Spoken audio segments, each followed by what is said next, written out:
The first half of my summer has been pretty busy, so I took a little break from the Friday refresh for a couple of weeks. I got to hang out a day or two with some spiritual heroes of mine, Halo and Rhonda Fernandez, as my family helped them prepare for a VBS in Mumford, Alabama early in June.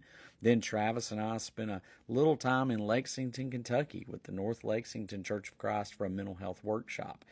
After being home for a few short days, I took off with a few members of my family and we road tripped from North Alabama to the Upper Peninsula of Michigan. We spent about 4 days on the beautiful Mackinac Island for my daughter's senior trip and then saw some waterfalls and NFL football stadiums on the way home.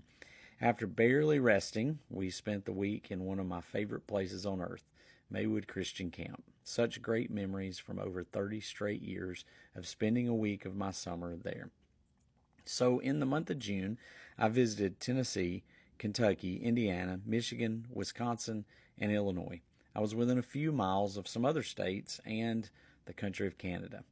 I'm thankful to be home, but I do love to visit other places. It's strange, but every place has its own beauty and uniqueness. North Alabama is amazing with its beautiful Tennessee River Valley. Tennessee is amazing with its mountains and beautiful farmland. Then there's Kentucky with its rolling hills of beautiful horse farms and bluegrass, which isn't very blue, but is still beautiful and inviting. Michigan, Wisconsin, Indiana, Illinois, they all share the shoreline of the sprawling Lake Michigan. But it doesn't stop with the states I visited. You have the Florida shorelines and Everglades. You have Utah's natural sculptures carved from the landscape, Arizona's Grand Canyon, Wyoming's Yellowstone, the snow-capped mountains of Colorado, the rich culture and miles of shoreline in Hawaii, the blue glacier lakes of Alaska. I don't have time to tell you about all of the wonderful things from North Carolina to California, but I know this. We live in a beautiful country that has been blessed with marvelous sights to behold. And it's just a small piece of God's creation. But the beauty of those things is not even the greatest part. Seeing new land is one thing, but meeting new people is even greater.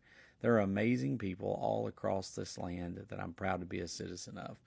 I know we have our problems, but I've also traveled enough around the world to know that we are not the only ones who have problems, but our freedoms are still some of the greatest in the world. I'm still proud to be an American. I'm still thankful for a land that I can worship freely in, travel freely in, and raise my kids freely in. So happy birthday, USA. Thank you for the great gifts that you've given us. Let's all keep striving to keep this a better place for the generations that follow. And that is your Friday refresh.